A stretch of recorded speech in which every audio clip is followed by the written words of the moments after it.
I mean, I'm sure the root of wanting to be funny comes from the root of all guys' desires, which is to have sex. I mean, pretty much everything you do is to have sex. It's like when you brush your teeth in the morning, it's to have sex. When you eat breakfast, it's, well, I got to eat in order to have energy to have sex. And when you get dressed, you think, oh, maybe if I wear these jeans, I'll be more likely to have sex than if I wear those other jeans.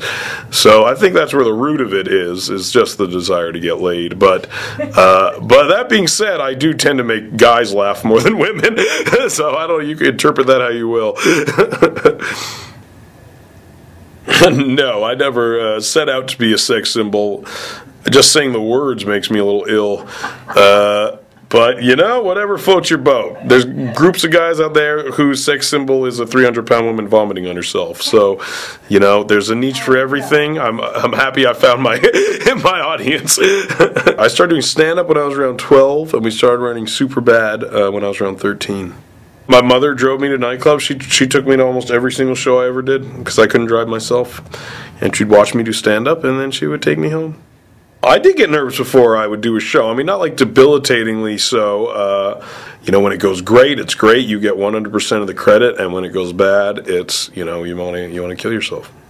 We make the movies we want to go see. I mean, we found that when you go in meetings, there's a lot of, you know, with studios and various producers and stuff, there's a lot of talk about who will like the movies. You know, you make this movie, these people will like it. You make this movie, and these people like it. And they're all kind of guesses, stabs in the dark almost. And then that's when we realize, you know, the only people that we know that we can make movies for is ourselves.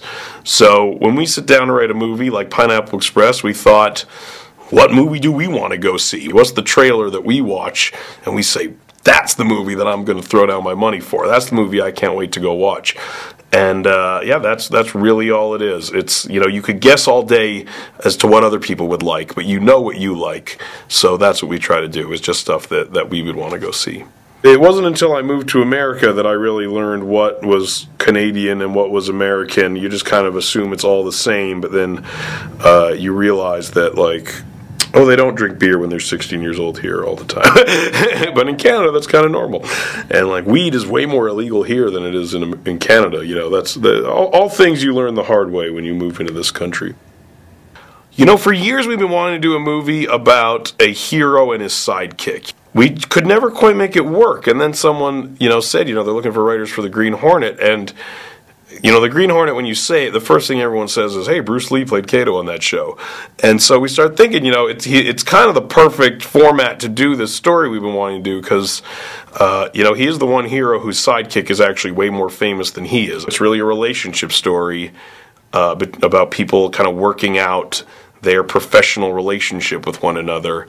And meanwhile, there's kind of this big action movie happening around it.